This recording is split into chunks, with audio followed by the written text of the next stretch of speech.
माझं गाव बदलत आहे. अभोणे. चाळीसगावच्या शेवटच्या टोकाला अभोणे गाव वसले आहे. गावात महादेव, हनुमान मंदिर आहे. पीर बाबांच्या यात्रोत्सवात सर्व अभोणेवासी एकत्र येतात. गावात बहुतांशी शेतकरी असून काही मजुरी व इतर व्यवसायही करतात. अभोणे चाळीसगाव तालुक्याच्या शेवटच्या टोकाला असले तरी विकासात ते पुढे असावे यासाठी आमदार मंगेशदादा चव्हाण यांनी निधी मिळवून दिला आहे. विकास कामांबाबत नेहमी उपेक्षा वाटायला आलेले अभोणेवासी आमदार मंगेशदादा चव्हाण यांच्या नेतृत्वाचे कौतुक करतात.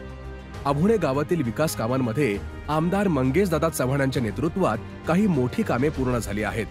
अभोणे येथे गाव अंतर्गत रस्त्यांची सुधारणा व अनुषंगिक कामे 30 लाख रुपये निधीतून करण्यात आली. गाव अंतर्गत रस्ता सुधारणा 10 लाख रुपये निधीतून करण्यात आली आहे.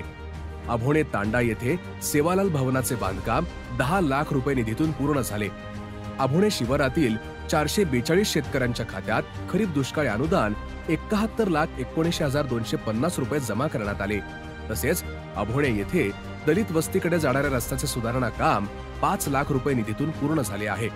प्रगती पथावर असलेल्या कामांमध्ये अभोणे येथे वरखेडे धरणावरून अभोणे आणि 4 गावांसाठी प्रादेशिक पाणी पुरवठा योजनेसाठी रुपये 25 कोटी निधी मंजूर असून काम प्रगती पथावर आहे.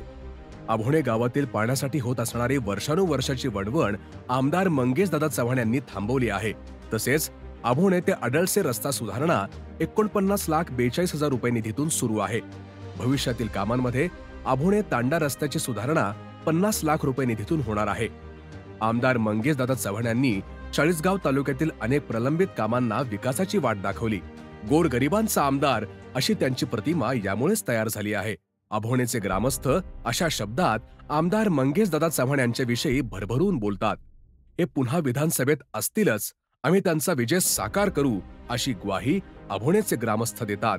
म्हणून गावकरीच म्हणतात, कहो दिल से मंगेशदादा आमदार फिरसे. शेतकऱ्यांचा खरा हा मित्र मंगेशदादा शेतकरी पुत्र.